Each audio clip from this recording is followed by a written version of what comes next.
अस्सलाम वालेकुम students, welcome to my channel. Students, मैं हूं मोहम्मद शराज नूर और आप देख रहे हैं मैसन मैथमेटिशियन यूट्यूब चैनल।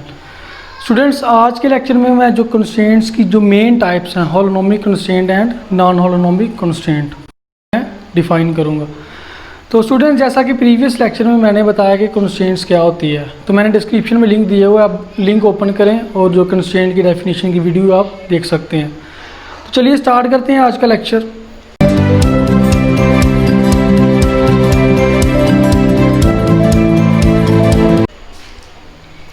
स्टूडेंट्स, हमारे पास है टाइप्स ऑफ कंस्ट्रेंट्स। देखें, जो टाइप्स ऑफ कंस्ट्रेंट्स वैसे काफ़ी होती हैं, लेकिन जो इसकी मेन टाइप्स हैं वो है होलोनोमिक कंस्ट्रेंट्स और non holonomic constraint.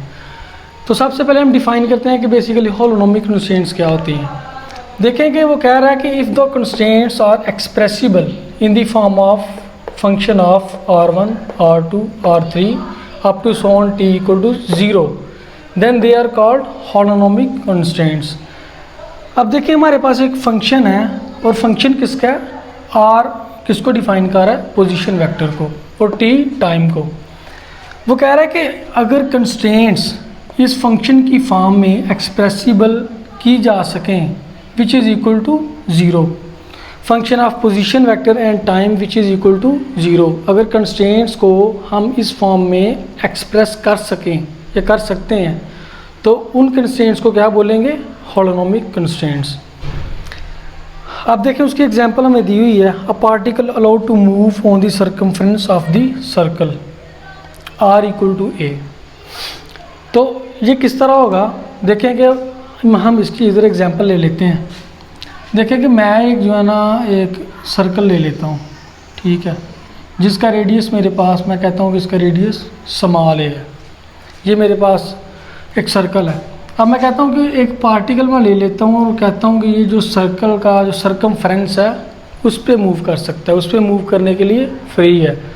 A particle allowed to move on the circumference of the circle.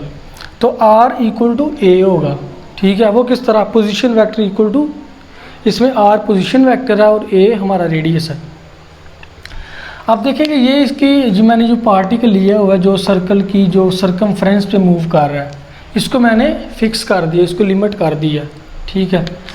अब मैं जब इसका पोजीशन वेक्टर, इसके रेडियस पोजीशन वेक्टर लेता हूँ r वेक्टर, तो देखें कि ये हमारे पास ये जो पॉइंट है ये फिक्स हो गया। ये पॉइंट ना सो इस सर्कल के अंदर आ सकता है ना बाहर जा सकता है। तो ओबियसली इसका जो हमने पोजीशन वेक्टर लिया है ये इसके रेडियस के इक्वल होगा, ठीक है। तो हम फिर किस तरह होलोनोमिक कंस्ट्रेंट को डिफाइन करेंगे? If a particle is allowed to move on the circumference of the circle, then its motion is called holonomic constraint, ठीक है। तो ये हमारे पास इसमें जो पोजीशन वेक्टर है वो उसके रेडियस के इक्वल होगा। अब सेकंड पे हमारे पास आती है नॉन होलोनोमिक कंस्ट्रेंट। अब जो नॉन होलोनोमिक कंस्ट्रेंट है वो बेसिकली होलोनोमिक कंस्ट्रेंट के उल्ट है। देखेंगे, वो कहता है कि if the constraints are not expressible in the form of function of r1 r2 r3 up to so on time t equal to 0, then they are called non holonomic constraints. अब देखें कि होलोनोमिक कंस्ट्रेंट्स के opposite बात हो गई है। उसमें क्या था कि जो कंस्ट्रेंट्स थी वो एक्सप्रेसिबल थी इन the form of function of this function, लेकिन नॉन होलोनोमिक कंस्ट्रेंट्स में जो कंस्ट्रेंट्स हैं वो इस फंक्शन की फॉर्म में एक्सप्रेस नहीं की जा सकती, एक्सप्रेसिबल नहीं है। तो जब एक्सप्रेसिबल नहीं होंगी तो ये हमारे पास कौन सी कंस्ट्रेंट होगी? Non holonomic constraint. इसकी एग्जांपल में देखिए, उसने दिया हुआ है r less than a। r हमारे पास पोजीशन वेक्टर है, a हमारे पास रेडियस है।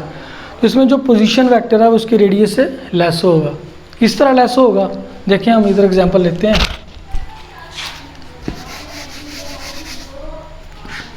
ओके, लेट्स सपोज करते हैं कि मेरे पास एक स्फेरिकल कंटेनर है, ठीक है। मैं एक स्फेरिकल कंटेनर ले लेता हूँ, ठीक है।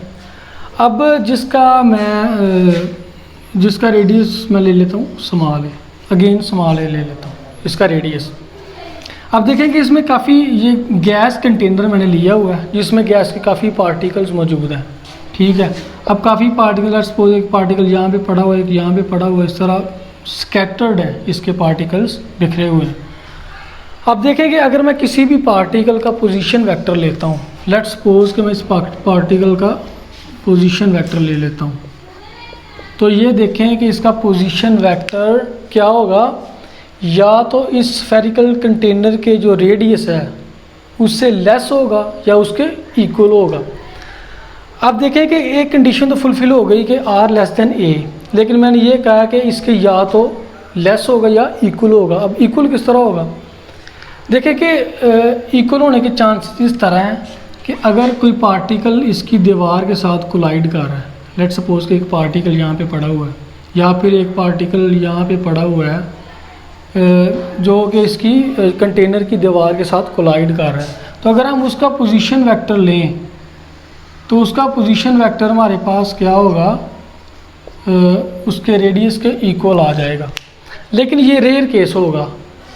इसके ज़रिए अगर पार्टिकल का r इक्वल टू a हो जाए तो हम इसकी मोशन को डिस्क्राइब नहीं कर सकते। तो इसलिए जो गैस के पार्टिकल्स हैं जिनका हमने पोजीशन वेक्टर लिया है वो हमेशा इसके रेडियस से लेस होगा, r लेस देन a। तो जब r लेस देन a हो गया और constraints are not expressible in the form of this function, then they are called non holonomic constraints. तो ये टॉपिक था आज का स्टूडेंट्स। अगर किसी चीज़ की समझ ना आई हो तो मुझे कमेंट सेक्शन में पूछ सकते हैं, मैं आपको रिप्लाई करूँगा। तो बाकी कंस्ट्रेंट्स को समझने के लिए मैंने डिस्क्रिप्शन में लिंक दिया हो, आप लिंक ओपन करके चेक कर सकते हैं। तो बाकी मिलते हैं इंशाल्लाह नेक्स्ट वीडियो में। अगर वीडियो अच्छी लगी हो तो लाइक शेयर और सब्सक्राइब लाजमी करें। तब तक के लिए अल्लाह हाफ़िज़।